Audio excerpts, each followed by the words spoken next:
Hello, my name is Jaiye Bynoe. You on the Jayman Show. My guest today is Tania Anderson. Hi, Tania. Welcome to the show today. Good to see you. Hi, good to see you. Thanks for having me. Absolutely, not a pleasure. My pleasure, not a problem. So, can you tell me a little bit about yourself in your company? What made you want to start it? Oh, sure. So let's see, where do I start? I was working in the mental health field and saved up some money. And I remember my employer at the time, he would always say, like, you don't want to work for me forever. And he would always talk about entrepreneurship and saving money and investing on on yourself. And I did just that. Like, I thought what he said was brilliant. So I saved up some money, opened a business, and it was a boutique on Dudley Street. Called Couples Therapy. And at the time I needed a niche. So I said, I've always kind of, made like bootleg type of like by hand, my own skirt or my own pants or something like that. But I never learned how to sew or use a machine. So I just told myself, like, the niche would be that if they buy something from you, right, that they could actually come and get it fixed. Yeah. And so I self-taught. I went to YouTube University and self-taught myself how to sew. I basically just bought like a machine. And from there, I started getting really bored with just, making clothes. Yeah. I was like, within a year, I was like, for every gown, like, when you see this gown and everybody's like, what is your inspiration of making that dress, right? Mm-hmm. And then you're like, oh no, it's not that there's an inspiration, it's the woman. It's the story behind the woman, right? Wearing the dress. Yeah. So I thought about how amazing would it be if I could put this on stage in theater and create a story. And that's how we got Blood and Fashion. Oh, wow. So then I got, the business, Noah's Advocate Productions registered, and we wound up, it's been amazing ever since. Like, every year we put on this huge production. We're the best attended show at the Strand, and you were there. Thank you so much. Oh, it was good to be there. Yeah. And yeah, I mean, hopefully we can get back into theater. But yeah, that's, we're looking into how we can film it, do a little Tyler Perry inspiration thing. Yeah. Since we can't attend our plays anymore. Yeah, because I'm a big fan of Tyler Perry, so yeah. So what was it like to work with Tyler Perry? Oh, no, not working with him, but sort of, how he started he started with plays, but then he said to make more money, he would film it. Okay, I got you now, yeah. And so we have a film director who is going to film the last play that I wrote. And it's supposed to be a fantasy, so it's going to be a huge challenge, but I'm looking forward to it. Me too. I can't wait to see. So how has the pandemic affected you? I mean, has it affected you physically? With your plays, since nothing's open right now, everything's shut down. Absolutely. So of course the theater is completely shut down. The manager at the Strand, she was actually suggesting that we go live, that we live stream it. But I mean, everyone says that too, like, oh, why don't you live stream it? Or why don't you do a fashion show on live stream? Or why don't you make masks? And for me, I'm really creating art. So masks, to me, unless I'm donating it or, for that purpose, I don't see, there's no I need to be able to create, and I want to bring smiles to people's faces. So I think that's how it's affected me. Like, how do I bring joy to people's hearts? Like, how do I make people feel good? And it's very difficult to do that virtually. Mm-hmm. So yeah, that does make sense. Yeah, I hear you saying. Yeah. So what inspires you? What gives you inspiration to do what you do? I think people, in general, I mean, specifically Black women. Okay. And in general, people. I love people. I'm an artist by nature, so I'm kind of, socially awkward. I guess that term would fit me. So I'm not very sociable, or I'm not very, I shouldn't say sociable, because I can carry a conversation just fine, but I don't like people very much. I just love human beings. So so it's kind of like, my inspiration is really, how do I help individuals tell their story and uplift them? And so I can see a woman, and everyone I design for, it doesn't matter what background or where you come from or what you want to do on stage. Everyone I've designed for, I look at them and I try to bring their sex appeal out. Like, I try to, you know what I mean? And not enhance, but sort of just, bring it out. Like, I know that there's sex appeal to every woman. I know that there's beauty to every woman. So, and everyone has it in a different essence.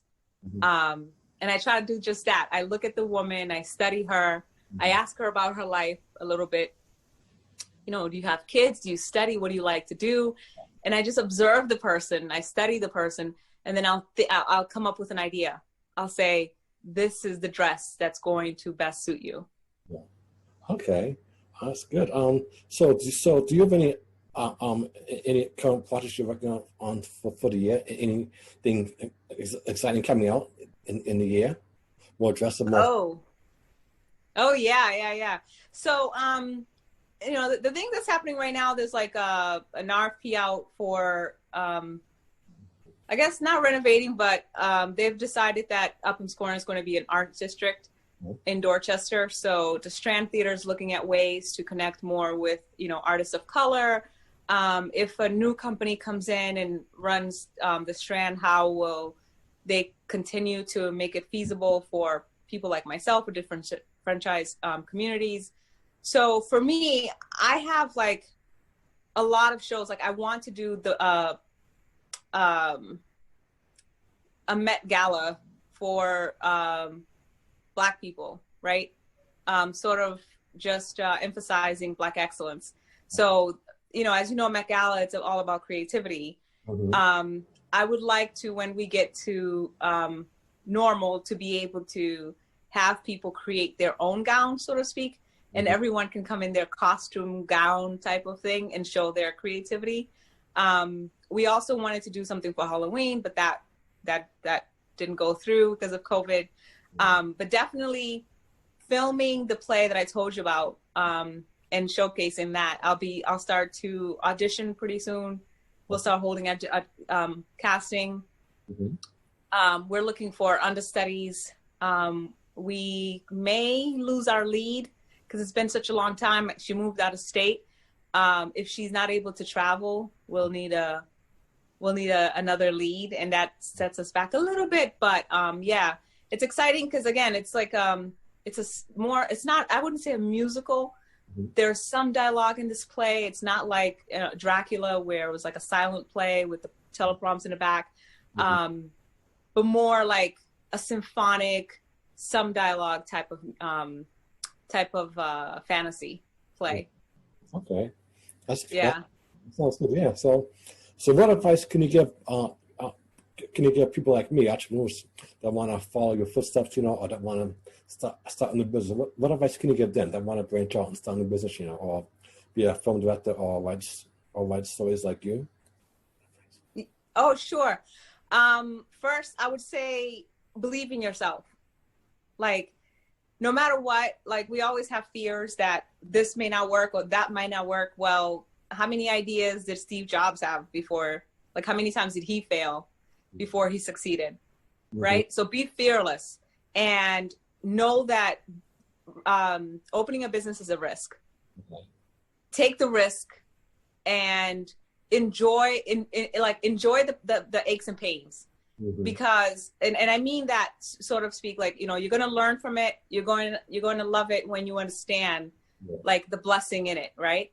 And then I would say that the city has a lot of resources that can help people, especially like new businesses. If you don't know how to write a business plan, go on like LegalZoom, and for $29, just a 1-month trial, you can get a full business plan, you can get a presentation, you can get all the legal documents that you need for your business. Put together your business plan, but also put together a small, like 2-minute presentation that you can just sort of show it to someone, pitch it to someone, like a PowerPoint. So you got your business plan, you got your presentation, and then you're able to talk about it. You're able to own it. You're able to explain it to people and present it to people in a quick way that you just never know when you're going to get an investor, or you just never know when you have to present it to the city to get like $100,000 loan so you can open your business. And they have those resources, and they're going to be looking for entrepreneurs, because as you look at COVID with the whole situation, businesses are closing, and the city is going to probably look, I can't speak on behalf of the city because I don't work for the city, but they're probably going to look at entrepreneurs that want to open up businesses so that we can continue to thrive as a city. Yeah, I guess that's true. Yeah. So, I guess my next question is what is your greatest passion? What do you like to do? I mean, in your spare time, what gives you enjoy, fulfillment? That's a good question. So, my greatest passion, for me, I guess not including my kids, I like to pride myself in being like the best parent that I can be. Okay. And so like researching or just investing in them and doing projects with them, planning futures with them, or like helping my 15-year-old create a business plan for his ideas. Just different ways that you can support your children. I love being a mom. I love to make my children happy. But for me, on a personal level, I guess just me, I would like to pursue comparative religion and theology. Oh. And maybe that includes philosophy, of course, and do some type of like motivational speaking or teaching in the future. Okay. That sounds, I wish you were looking at it. That sounds like a wonderful good to do, pursue, Thank you. Absolutely. It's taken me a while to say that without any fears, like, because for example, I love sewing, I love creating art, I love doing theater, I love directing, I love writing, but you in your hearts of hearts, it's very difficult to be able to admit to yourself, like, no, that is what would make you absolutely happy. And so you're scared of saying it because you're scared of failing. Yeah. And after like half my lifetime, right? I'm finally at a place where I can say that without tears. Like, but I don't know if I can do it. I'm so, I'm older now. So. Yeah, absolutely. Have you been able to send some of your plays to people in California, like, social media, have you been able to get any recognition like from like directors or casting directors to maybe turn the play maybe into a TV show or movie? You know what? No, I have not. I would love to. I think I probably need some help with that. I wouldn't know where to start, but yeah, I've thought about it. Okay. Yeah. Okay. Yeah. Because I say, and do you also have a podcast show or? No, I don't do any of that. Like I already have like so much going on. I'm not very good at like, I can talk to people and I'm a good listener, but I'm not very good at like just sort of boasting or talking about what I'm doing. Like you'd have to ask me questions and prompt me so I can think of it. Like I don't naturally think of it. I said, okay. That's yes. Okay. So what do you see yourself down the line, years from now doing? Where do I see myself doing down the line? Yeah. Like 5-10 years from now. Yeah. Oh, wow. 5-10 years from now, I want to do anything that one is impactful for my community. if I can get into anything impactful, I think I'd be happy. I'm not attached to anything specific. But yeah, as long as I continue to do things that impacts my community and brings about positive change. Okay. Okay. What accomplishments are you mostly proud of?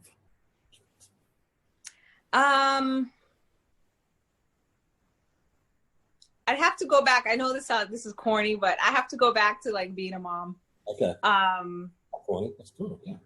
Like at the end of like when all said and done, like I could probably be happy about, you know, the theater productions. I could be happy about, you know, running a successful business and teaching myself how to design. And I think I'm pretty good. People will argue that I'm really good, but what's most important to me is what I can take with me. And I can definitely take my deeds with me. I can take the happiness that I brought to my children with me. I can't take anything else with me. So. Okay. If you could meet any historical figure, past or present, or anybody famous, who do you think you might like to meet? Do I only choose one? Choose as many as you want. It's up to you. As many as you want. It's up to you. I would want to meet number one, because I think whenever I think about Malcolm X, I think about how underappreciated he was, how misunderstood he was. Like for those who actually did not do their research, like proper research, they don't understand. They didn't really fully understand him or misunderstood him. I just always felt like he needed more love and more appreciation. Yeah. And the man was just like, you know what I mean? Unbelievable. I would definitely want to meet Baldwin. I love him, like absolutely love him. He was fearless. He was brilliant before his time. He knew the formula. He knew exactly what society needed to change, what the world needed to change. Absolutely. And he understood what was coming. Like, amazing. Winnie Mandela, another underappreciated figure, right? Who I think held down the fort. Who I think is the one that was really doing all the fight 30 years. Like, she was the one putting in the work, spearheading all of the activism and the fight. I call her mother. Winnie is absolutely beautiful and tremendous. Yeah, for before my time, those are the people. I definitely want to meet Bruce Lee, though. Yeah, he was a good fighter. Yeah. Yeah. And quite philosophical, like very, very smart. Okay. Yeah. I hear that. So what would you want to see change in the current political social atmosphere? Like what is now? What do you want to see change? Honestly, the thing that I can think of, like, that's closest to my heart is like definitely I would like to change the violence in our community. I think that there are so many reasons that we can talk about, right? Why this is happening or how this is happening. But I think that mental illness is something that we are not it's not user-friendly or accessible, or people have their biases, right? People are stigmatized. And I think with poverty and depression and repression and white supremacy kind of culture and systems, we're getting to a point where kids are smarter. They can access information faster. And I'm not sure what's going on, like, with their mental health. that is creating it as such a jaded level. Like kids are just, hurting each other, and it's like, it's nothing. And they're getting younger and younger, and they're doing it and fast, and they can access everything. That really bothers me. I'm from Roxbury, originally not from Roxbury, but I've lived in Roxbury for 32 years, most of my life.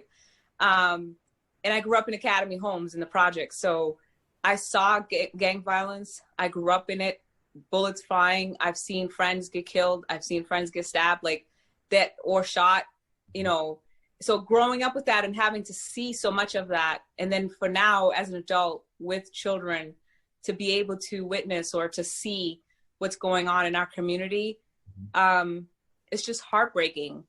And if we can begin to create more accountability with our local officials, but as well with our parents, services that hopefully can support these kids. I think that one of the primary thing is lack of jobs.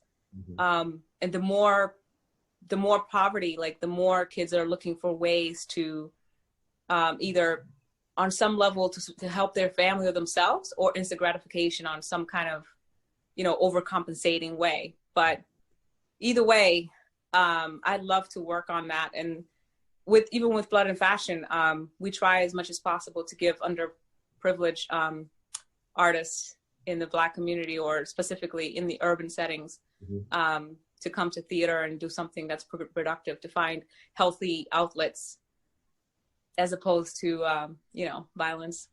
I know that's a wonderful thing to do for the community. I support that 100%, because we need more. You. Yeah, we definitely need more people like yourself, That's wonderful, yeah. Thank you. Well, so how did the George Floyd incident affect you? I mean, that was so sad, what happened to that man, How... George Floyd incident was, I have to tell you, I couldn't watch the video for the first month or so. And I knew, and to this day, I haven't watched the full video. I heard people talking about it, and I've heard what happened.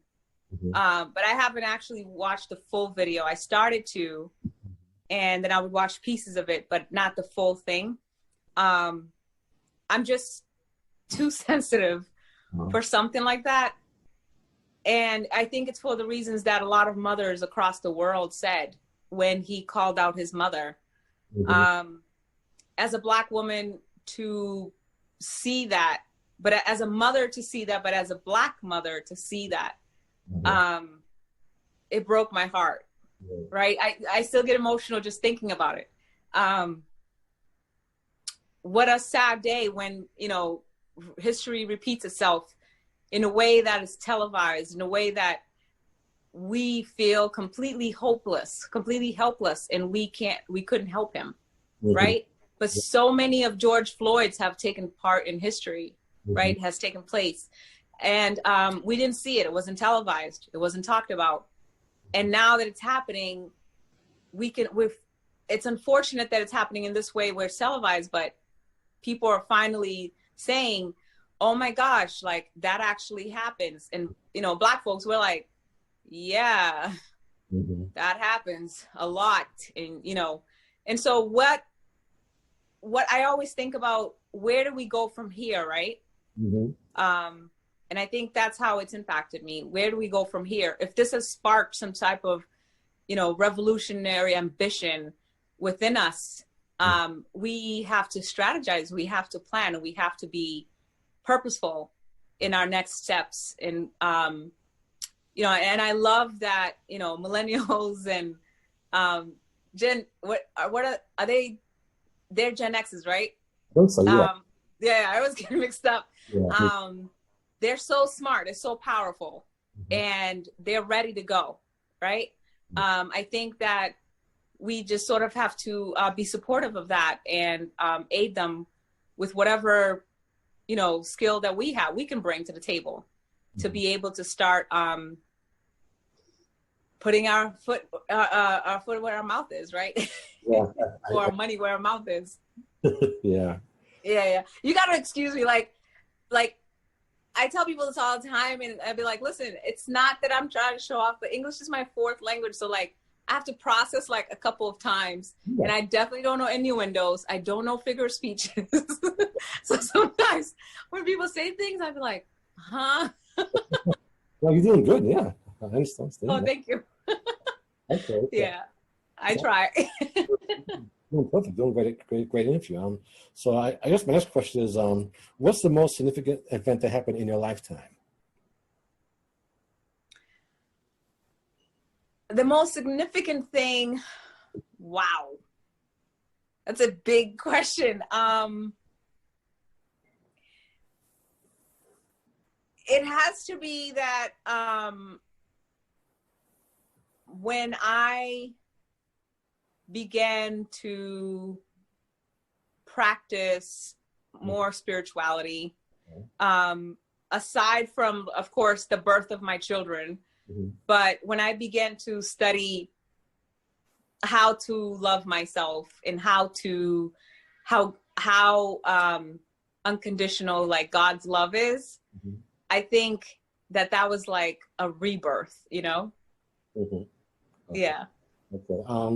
So what's the one way that you were shown that you were loved? What's the one special way you were sure that you were loved? So growing up, I think that I was I was a mute, and it was weird because I grew up like in a household of like 20 people or 20 plus, and my uncles. So my mom left to America to, you know, find a better life and then send for us. My grandmother did the same. So left behind was her 6 sons and my siblings and the maid that we couldn't pay for anymore and her kids and the friend that my mom left behind and her kids. Like, it was a lot of us. Yeah. So, and the dogs that we could barely feed. You know, it's West Africa. Yeah. But like, I think the love is, I remember one time where we didn't have anything to eat. So my uncle, the 15-year-old, the second oldest uncle, Uncle Lewis, he became the patriarch. He would work at like a Stop and Shop, and in Africa you get paid once a month.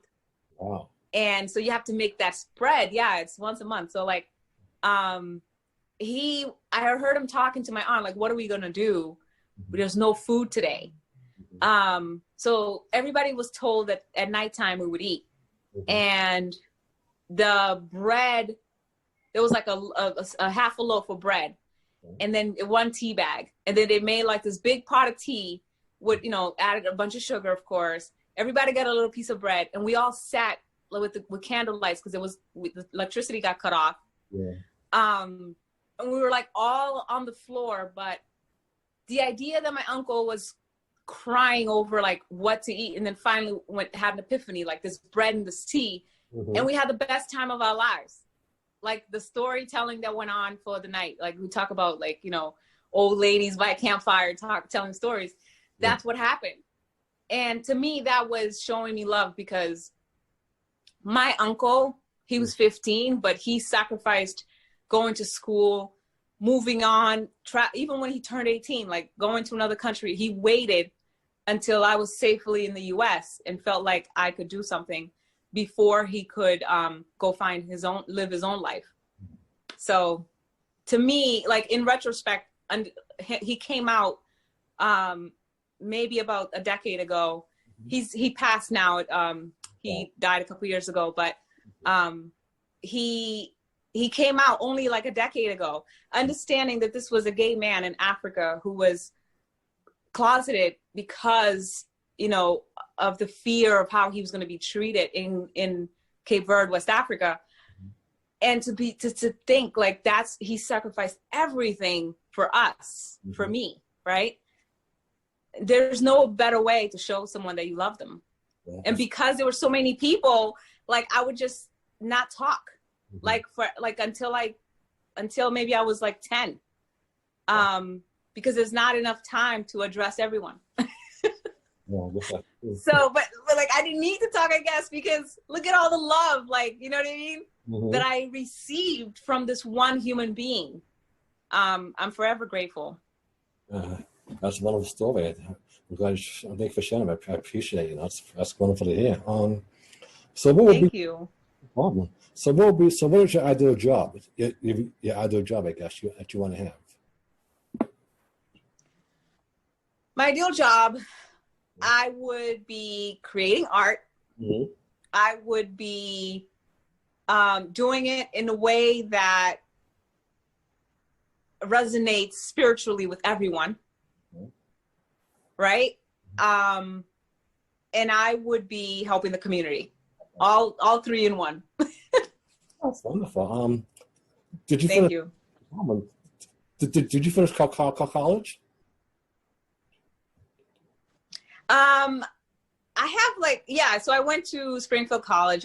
I'm undergrad. I literally have a portfolio to turn in so they can give me my certificate. And that's about it. Like I pretty much finished and just need to turn that in. My professor, one of the professors keep calling me. We became friends and he would call me and he'd be like, what the hell are you doing? Where is that? Did you turn it in? Did you turn it in? But it's coming. Okay. Okay. So where do you like to travel? Where do you like to travel on vacation? When you're on vacation, we like to go on vacation. Could you believe that I've never been on a vacation? Oh, really? Never? Wow. Never. Wow. That's kind of. I take vacation time out of work, but I don't go anywhere. You know. I've never done a lot of things people talk about. Like I've never been to a concert. Really? Yeah, I haven't done a lot of things apparently. When I talk to friends or people, they're like, you never did what? But I'll get to it. I traveled here from Africa. That's true, you did, yeah. Uh-huh. Wow. Yeah. Okay. and that's it. I didn't move. Okay. I see. So what was your favorite subject to study in college and high school? In high school, definitely all math, anything math. Like I went as far as like calculus in high school, so I was pretty smart in math, I guess. I went to a math in high school. I went to O'Brien, so everybody there was smart in math. In college, my favorite would probably be theater. That's when I discovered I could act, so it was exciting. Okay. Well, do you want to be a famous actress or famous singer? I think you could definitely go far. I would love to act. Mm-hmm. Like I talk about this all the time, and people are like, "Why don't you do a Whoopi Goldberg? Like, do a whole like solo thing, whole Broadway thing?" And I would love to act like. So in my directing, the plays and stuff, and working with the production, a lot of the times I have to mime what I want, like what I want to show people, right? Because again, I'm just someone who thinks I can do something, and I'm like, oh, let me just YouTube it. I just do it. So it's not like, I'm some sort of like, theater extraordinaire. It's just that sometimes some of these things, I believe in myself, and some of these things come natural. So people are like really, like they sit in awe watching me act, because I'm super dramatic. So they make fun of me because I can go in and out of character really quick. So it's exciting. Like acting is exciting. I'm not sure how much I would like the spotlight, or how much I would like the camera to be like in my face, but something like something that I didn't have to be too exposed, maybe. I don't know what that looks like since it's acting. Have you checked the Boston casting? Because they can help you too. Because I'm on Boston casting. Maybe they can help you get your extra work in films around the shooting here in Boston. Because that might be a good start. Okay. Yeah. I'm a part of the group on Facebook. I know that doesn't count, but I'll reach out to them. Okay. Yeah. I always get like ads. When you look something up, you always get ads for like casting and stuff, but they're not real. They're like weird. I guess it's true. Yeah. Yeah.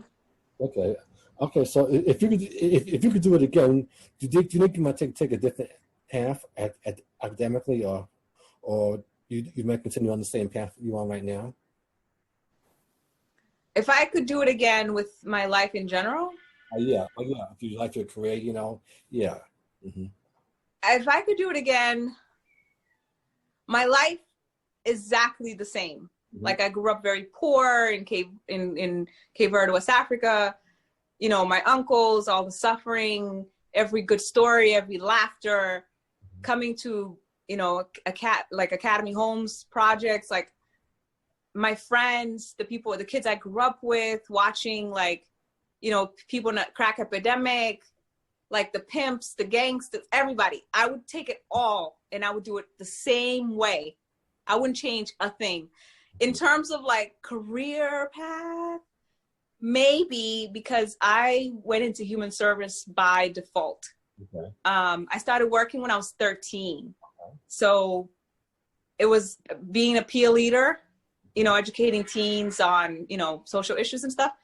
And so I just kept going in that. Like I worked in homelessness. I worked with HIV/AIDS. I worked with counseling. You know what I mean? I just did a lot of work in human service. So I just stayed in that. But if I had to do it again, I would pursue my dream with, as I told you, like theology or philosophy.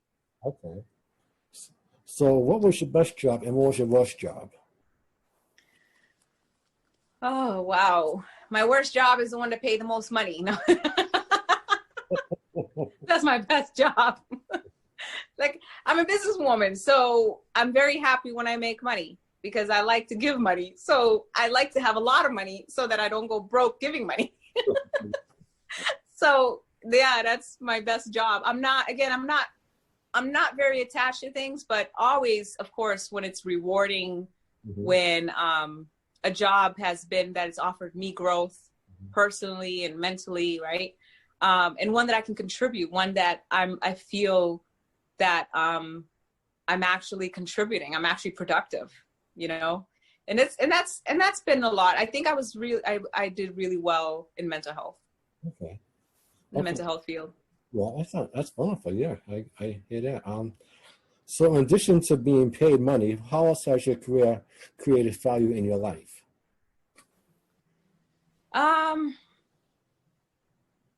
I think definitely just the dynamics, you know, the dynamic part of it, like, because it was human services, like when you work for nonprofit, everybody knows this, you're not getting paid a lot of money, but you're going into different areas, right? So you're learning about homelessness and domestic violence and, you know what I mean?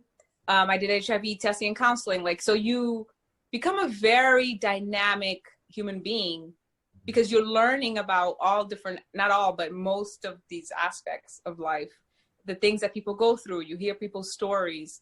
You go through all these trainings and certifications where you are a better listener. You get to appreciate people's journey.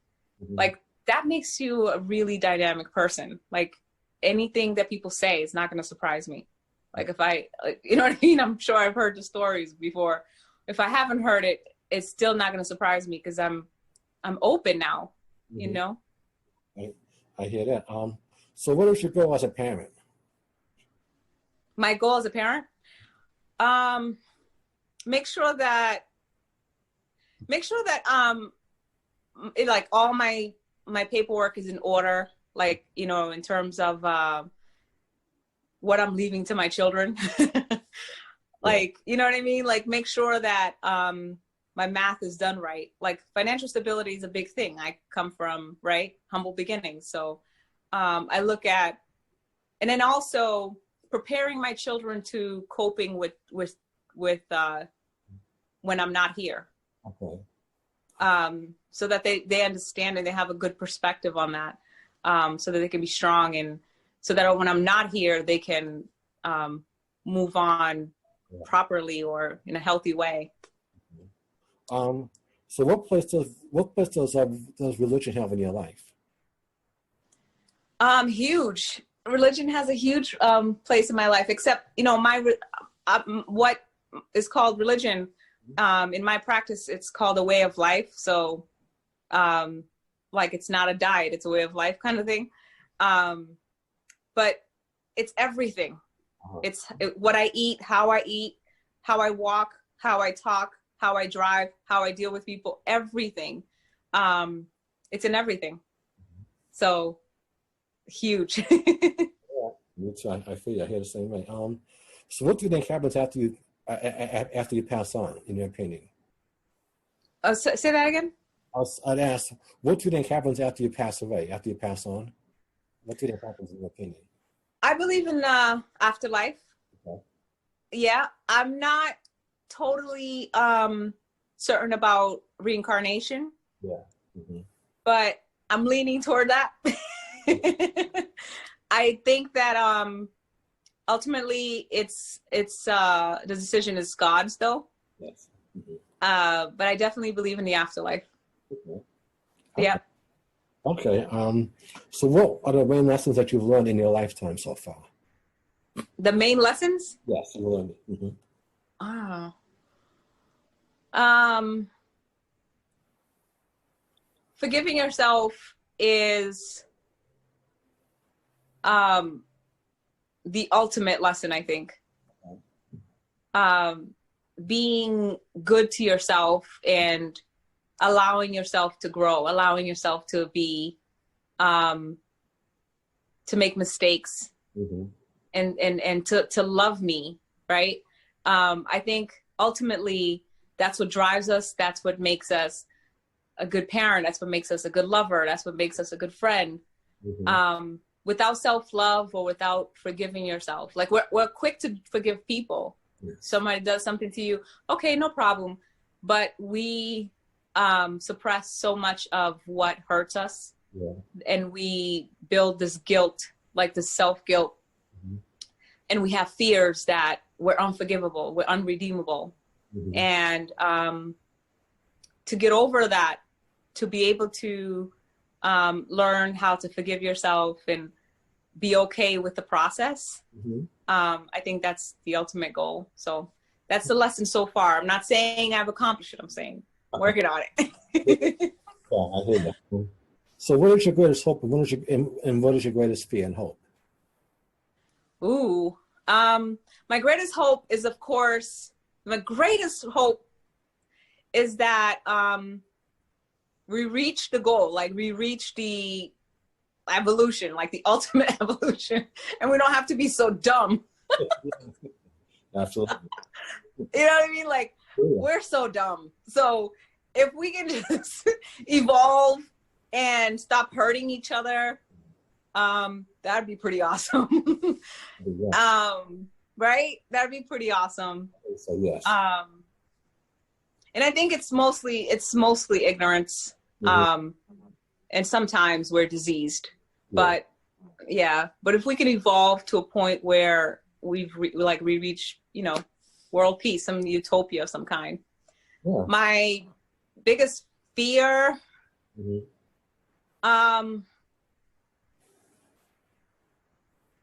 I think my biggest fear is to be fearful. Yeah. like I'm pretty fearless, but I work on myself, mm-hmm. I work on myself to not be fearful, to not give in, to allow God, to take course and to take the wheel. Yeah. The biggest fear, of course, is that if you give in to your, the dark voices, you are, the dark force. You're kind of fearful, and then you wonder, well, what are you afraid of, or what are you guilty of? And then you get all into that, abyss of bad energy. Yeah. I guess. Yeah. Yeah. Do you find hard to forgive people if they've hurt you? Hard to forget people? No, how to forgive people if they've hurt you? Forgive people? Oh my God. No, I want to say that this is a problem, mm-hmm. because for the most part growing up, mm-hmm. you would see me as gullible. Yeah. Now I understand that, no, I just have a big heart, uh-huh. and it's okay to be kind. It's okay.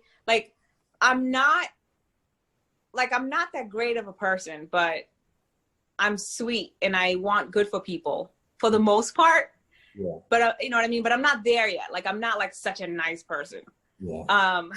But I forgive very easily. Like, because I just think people mean well. Like, if you say you're sorry, what am I going to do with that? Like, you said you're sorry. Like, if you're saying, I'm genuinely saying that's the best I could do, I'm sorry. You got to forgive people. That's sort of like my innate, you know, thing. And yeah, I have to just work. I keep continuously work on being smart about it, though. Okay. Yeah. Okay. I hear what you're saying, yeah. That's true, yeah. So what do you think we can do to change the world to make the world better for the next generation coming up? Say that again? I was saying, what do you think we can do to change the world, make the world better for the next generation coming up? Oh, wow, yeah. I think, honestly, going back to the basics. I think we're just going so fast with technology and social media that we're losing some of the, like, crux of what makes us human beings. And we're, like, so aware now, right? All of these social norms and, you know, political correctness is so wonderful because now people can be respected for who they are and accepted for who they are and treated as they want to be treated. Not as the way I want to be treated, as they want to be treated, right? Because that, you know, the whole thing that when people say, like, I treat people the way I want to be treated. No, I want to treat people the way they want to be treated, because the way they want to be treated might not be the way that I want to be treated. So it's that kind of thing. Like, we're getting into that space where we're understanding more, right? I mean, remember back in the days, like, we can say queer, or we could say, like, we could say different terminology, we could say different pronouns, but we had, like, you know, queen or butch queen, like, all of that was good. But now this generation, they have, like, these pronouns, like, no, I want to be called they or she or he or hers. And so that's new for me. Where my generation, we had that, we just called it something different, right? But now they say it in a different way, and some of it, what we used to say, might be offensive. So all of that's great. I love it. I love the progress. What I find that's difficult is that they're so smart. Like, this generation is so smart. The next generation is so smart on these levels, or technology, or accessing information. But the basics, not so much. Taking a walk in the park, appreciating, you know, simple things like basic skills like, you know, sewing or cooking or building, right? We had those things, but this generation doesn't have it as much. And obviously socializing with other human beings outside of social media, that'd be awesome. I think if we did that, it would create a really nice balance. Yeah, that's true. Definitely.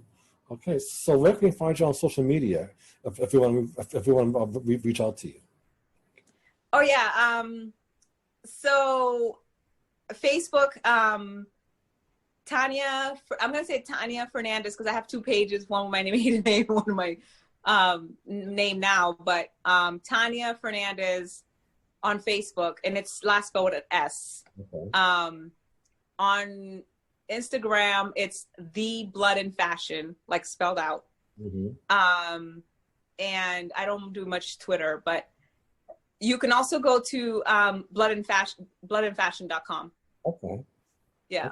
Well, this is this is a wonderful interview. Now, it's so good to meet you and learn more of the story and where you're going, because I support you and everything you're doing. Okay, so I guess before we go, how can we support you, and how can we support you, and any final words you want to say to your fans out there, your viewers that are listening and watching? Oh, sure. So we're trying to film the play Sylvia, hopefully by March, and maybe play it by April, May, the latest. So definitely go to bloodandfashion.com. Subscribe to our email list. Purchase tickets once the advertisements come out, whatever. But to follow us, the Blood and Fashion on Instagram is really great way, because then you'll get news or see any of my new artwork. Yeah, and also if you're interested in being a part of our team, again, you can go to bloodandfashion.com and email us or subscribe, and we'll get you, or bloodandfashion@gmail.com as well. Email us directly if you have any inquiries, or if you want to audition, if you want to be a part of the cast or crew. We welcome it, and let us know how we can support you too, because if you're an entrepreneur, if you're a young artist who's just starting out, let us know how we can help. Okay, yeah, and I'll definitely send you some of my music too, so you can hear my music, I love you to hear it, so yeah. Oh, I'd love to hear it. Absolutely. I'll send you that tonight, okay, so you can hear it, I'll send to you by retrans, okay, so you can download and listen to it, yeah. Yeah, thank you. I didn't know you did music. Thank you. That'd be fantastic. Yeah, so I'll make sure I send it to tonight, though, okay, so you can check it out, Okay. Yeah, cool. Send it to me. That's awesome. Yeah, I promise. This is a wonderful interview. I'm so good to meet you again. Learn more about your story. And learn more where you come from. And we can just work together to support each other. And help each other. Because that's what it's all about. So I'm glad you came on my show. It's an honor to meet you and talk to you and learn so much about you and where you come from. Oh, thank you. That is what it's all about. I look forward to more working together, or let me know how else I can support. Sure, I promise, and I'll send it to you tonight as well, so you have it all tonight. Okay, great. Thank you. Okay, I'll see you soon. Take care. I'll see you soon. All right, take care. Good night. God bless. Bye. God bless. Bye.